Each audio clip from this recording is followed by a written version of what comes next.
Et bonjour à tous, et merci à mon ami Alain Dondono, pour ce challenge de 7 jours, cette vidéo. Alors pourquoi pas, c'est assez cool. Et on va parler de ce qui nous anime, ce qui nous passionne. Et moi, ce qui me passionne, c'est les comportements humains. Et plus particulièrement les comportements inconscients. Vous savez, ces espèces de boucles inconscientes dans lesquelles on se retrouve piégé ou magnifié, ça dépend comment l'inconscient peut œuvrer pour nous. En tout cas, il est forcément, comme notre cerveau, il nous aide à voir la vie du bon côté ou du côté qui peut nous satisfaire. Alors aujourd'hui, moi j'ai envie de vous parler d'une chose, j'ai envie de vous parler des victimes. Les victimes. Alors pas les victimes de meurtres ou de crimes, les victimes de choses abominables, mais les victimes au sens du triangle de Karpman, donc du psychologue Stephen Karpman, qui a proposé le triangle dramatique, victime, sauveur, bourreau, pour vous remettre en idée certaines choses. Et donc, parler des victimes, donc, de ce qu'on retrouve en cabinet, ce sont des personnes qui se plaignent, qui vont vous dire bah, c'est trop horrible ce qui m'est arrivé. Alors l'outil numéro un de la victime, c'est souvent l'absence du pardon. Et pour être plus concret, on va parler de ce qu'on peut retrouver dans le cadre des thérapies de couple, de personnes qui ont vécu quelque chose d'assez douloureux et vivent ça comme quelque chose de dramatique. Elles ont été la victime d'un tel, la victime de telle personne. Toi, tu te rends compte ce qu'il m'a fait? Oui.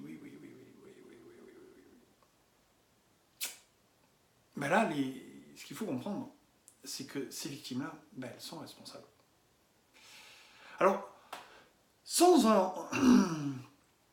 aller absoudre l'autre personne d'avoir fait ce qu'il a fait, on n'est pas là pour juger, mais par contre, c'est vraiment le positionnement à comprendre. Tant que la personne elle restera dans le corps de la victime, ou tant qu'elle se sentira victime, elle s'empêchera d'agir. Parce que c'est vachement bien d'être une victime, c'est la faute de l'autre. C'est pas ma faute, c'est pas moi, c'est ce qui m'est arrivé, tu te rends compte, ok, mais c'est vachement génial, donc moi j'ai pas besoin de changer. Moi je suis la victime, tout ce que j'ai fait c'était génial. Mais peut-être que ce comportement qui a poussé l'autre à choisir une autre voie n'est pas forcément la meilleure. C'est peut-être celui-là aussi qui est en cause. Donc tu es responsable quelque part. Alors, qu'est-ce qu'il vaut mieux faire? L'idée, c'est surtout d'assimiler cette notion de responsabilité.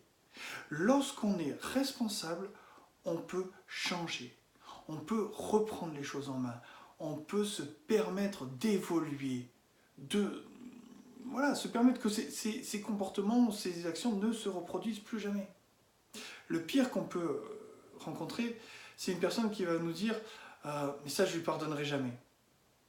Ok, donc tu vas rester victime toute ta vie, et ce faisant, tu ne vas pas changer ton comportement par de ce comportement qui a fait que l'autre a basculé vers autre chose. Qu'est-ce qui se passe? Eh bien, dans 90% des cas, l'autre se barre.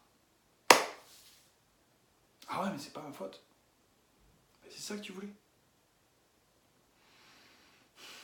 Alors, moi, ce que je vous invite à faire, c'est ne plus jamais être victime. Donc, de choisir cette responsabilité que vous avez en vous.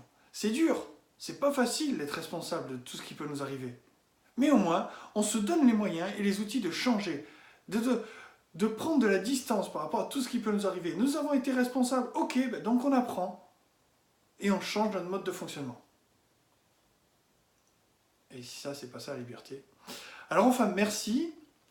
Voilà, n'hésitez pas dans vos commentaires ou quoi que ce soit, si vous vous retrouvez dans le rôle de la victime et que vous avez envie de me balancer tout un tas de commentaires haineux et j'en passe, ou alors, si vous aussi, vous êtes sorti de ce cercle de victimes, là on pourra en parler.